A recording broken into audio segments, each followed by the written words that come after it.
ሻሎም የእግዚአብሔር ሰላምና ጸጋ ይብዛላችሁ የተወደዳችሁ የእግዚአብሔር ቤተሰቦች እንዴት ናችሁ? እግዚአብሔር ሰላምና ጸጋ በእናንተ ሕይወት ላይ ይሁን። ዛሬ በዚህ ማለዳ አንድ በጣም አስገራሚ መልእክት ይዤ ወደ እናንተ መጥቻለሁ። ያም ደግሞ የእግዚአብሔር መንፈስ በእናንተ ዘንድ ቢኖር እናንተ በመንፈስ ናችሁ እንጂ በስጋ አይደላችሁም ይላል እና መጽሐፍ ቅዱስ ሲነግረን በሮሜ መጽሐፍ 8ኛ ምዕራፍ ቁጥር 9 ጀምረን ስናነብ የእግዚአብሔር መንፈስ እና የኢየሱስ ክርስቶስን ከሞት ያስነሳ ይላል።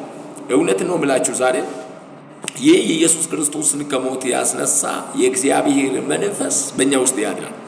ስለዚህ በዚህ ምክንያት የተነሳ እግዚአብሔር ዘንድ አንድ በሕይወታችሁ ላይ የሚያደርግ ነገር አለ። በጣም ሰበር ዜና ይዤላችሁ መጥቻለሁ። ይህም ኢየሱስ ክርስቶስን ከሞት ያስነሳ የእግዚአብሔር መንፈስ ዛሬ የእናንተንም ነገር ያነሳል። ዛሬ ለእናንተ ልዩ የትንሣኤ ጊዜ ይሆናል። ልዩ የመነሳት ጊዜ ይሆናል።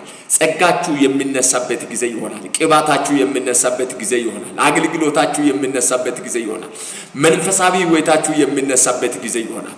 ሞቴ፣ ተቀበረ፣ ጠፋ፣ ተበላሸ የምትሉት ነገር ላይ እግዚአብሔር ዛሬ በዚህ ማለዳ መልእክት ሰጥቶኛል።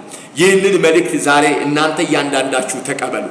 ልጁ ኢየሱስ ክርስቶስን ከመቃብር ያስነሳ በአብ ቀኝ እንዲያድር ያደረገ ያ የትንሣኤ መንፈስ ወደ እናንተ ሕይወት ላይ ይመጣል።